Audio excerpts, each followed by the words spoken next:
What's happening, everybody? We got another episode of The Hard Truth with your host, me, John Joseph.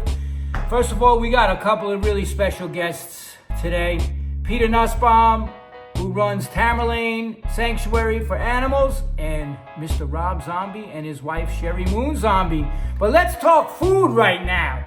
So what are we doing? We got some dope fucking flavors here, some dope spices. We're gonna do a black bean seared tofu. I made the sauce already, and it's fucking fermented black beans.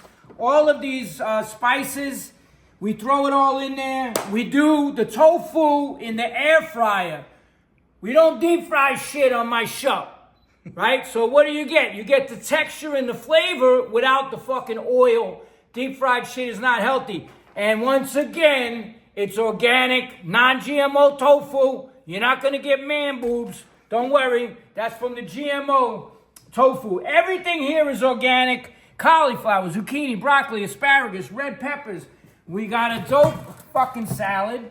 We got these beautiful little things flatbread that we're gonna put in the oven and everybody can scoop it up. We got organic basmati coming with cashews and turmeric. And let me tell you something. I just watched the doctor and he said, everybody says you can't repair brain cells. Remember when we used to get fucked up as kids? They're like, you totally are destroying your brain cells. Well, guess what they just discovered? You can repair and grow new brain cells. And the three foods that do it, blueberries, turmeric, and foods heavy in omegas, flax, leafy greens, and nuts. I don't fuck with fish, because it's all fucking contaminated. What's going on with Fukushima? Huh? They're dumping all that shit in the ocean now. The farms, the fish have lice. It's not healthy for you. I don't eat fish. I don't fuck with it. I don't fuck with bacala. So we're going to get everything prepared. First thing we got to do is do this tofu in the air fryer, get it nice and crispy. So in this sauce, we have a little organic cornstarch, nutritional yeast, and the black beans, which I mashed down. I made my own black bean paste. So we're going to get after it. And look, here's the thing. I don't ever tell anybody, just cut everything you're doing and go plant-based. If you could just replace 1 or 2 meals a week with plant-based healthy meals, everybody's telling you now how healthy it is for you. I don't fuck with GMO food. I'm trying to get rid of all that high-processed vegan shit. Tofu is just pressed bean curd. That's it. So the thing is, making a little bit of a switch gradually. I'm turning 62 this year. I'm fucking burning the candles at both ends. Energy for days. I'm doing Ironman number 15. I just finished another book. I'm doing a comedy. I got a one-man show coming up. Blood Clot put out a record last year. So we're cooking with gas over here. Energy for days. And it's all coming from the plants, baby. That's what's up. And we're going to get cooking. So stick around. This whole thing is my man, Peter Nussbaum, right here. Peter set up Tamerlaine Animal Sanctuary upstate. And how many animals you got? 250. 250 animals. And let me tell you something. I always talk about putting your fucking money where your mouth is, right? That's this guy right here. Spends his own money. He's a lawyer. But he spends his money to help save animals, to show people there's another way. You can go up to the farm. So let me ask you something. How long has it been open and what made you initially start the farm sanctuary? Yeah, so 10 years this year. And the farm is 250 years old this year. So the farm was founded in 1774. What was it initially? What kind of farm? It was just like a gentleman's farm, 350 acres. It was a stop on the Underground Railroad back in the 1800s. Oh, Harriet Tubman, saving slaves. We have a pig named Harriet after Harriet Tubman. Yo, I love it. I love it. So, history, baby. My wife called me up 10 years ago and said we're adopting 2 roosters from another sanctuary. Oh, I was a little skeptical. took in these 2 roosters and immediately fell in love with them. No different than our dogs and cats. We realized that they were so deserving of love, so much personality, jump right up on your lap. We decided we had to share the experience with other people. So 2 became 4, became 12, 100, now 250 animals, 15 employees. Who do we got over here? That's CASHEW.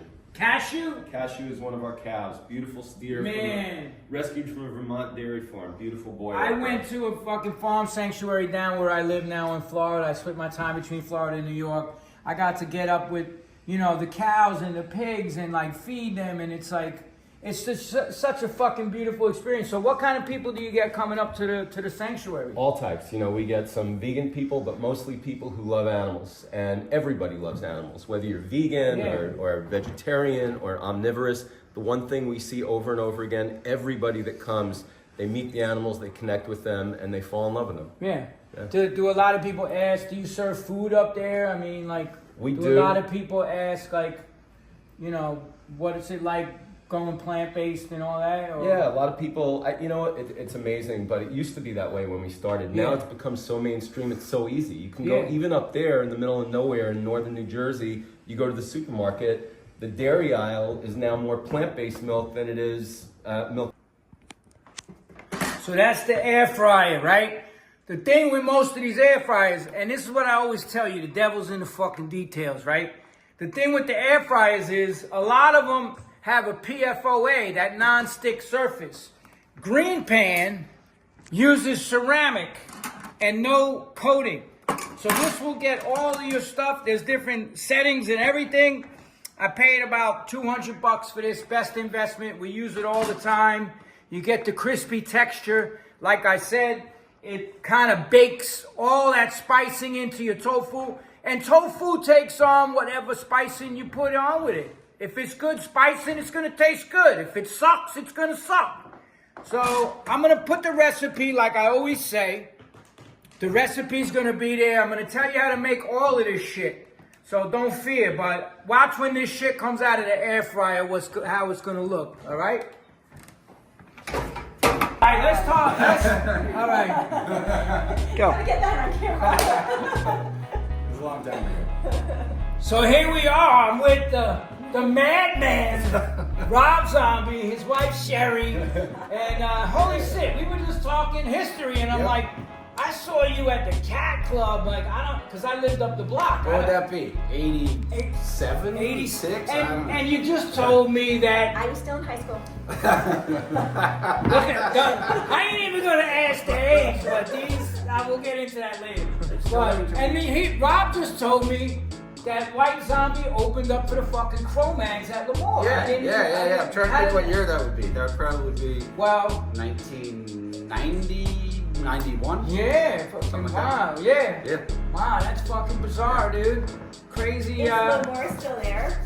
No. I don't know. And Lemoore initially was the disco that was in Saturday Night Fever. Was People it? don't know I that. didn't know that. Yeah. Oh. Xenons or whatever the fuck, I'm pretty sure was what Lemoore turned into. Lemoore was wild though, because you always got a mixture of like metalheads and hardcore punks. And I remember the Bad Brains played with somebody out there, and it was a mixed crowd, and like these like metalheads attacked us on the dance floor during the Bad Brains set. And I was working for the Bad Brains, so I just started, you know, knocking motherfuckers out. And I got on the stage, and the bouncer tries to grab me, and I'm running to get away, and I fall down, and he pulls my pants down. I fall and roll over my back.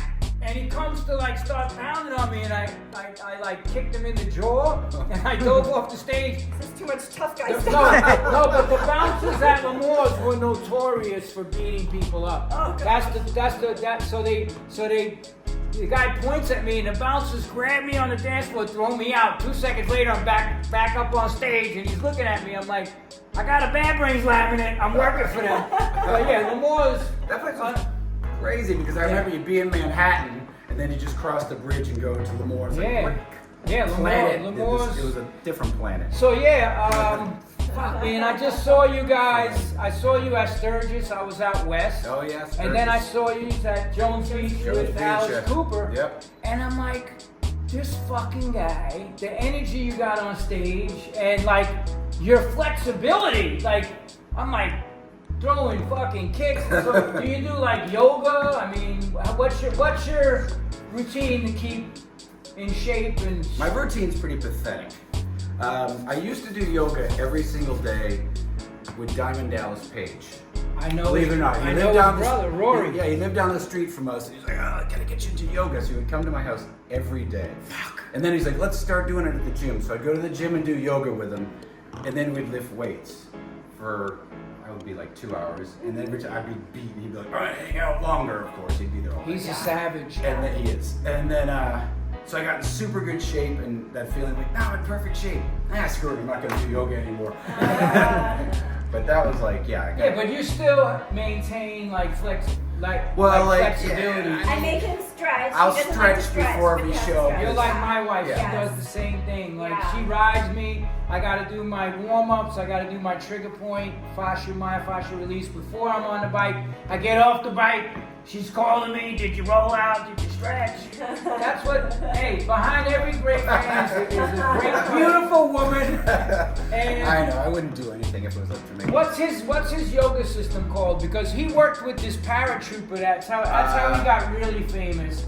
But his brother is Rory, and Rory works for Fred Bishi, who's like one of the like gurus of the raw food shit. That's how I got to meet Dallas. Yeah, but his yoga system. He was calling it yoga for regular guys. Yeah. Yes. Because his whole thing was, everyone thinks yoga's like so wimpy. Yeah. So I tried to show him that no, it's hard. And even I was like, all right, give me a break. And then we started doing it. I was like, this is horrible. Check that tofu. Yeah, don't. And I've been vegetarian for like 30. I don't even know. I stopped eating meat in high school. Look at the skin. Look at the skin, ladies. Look at that skin.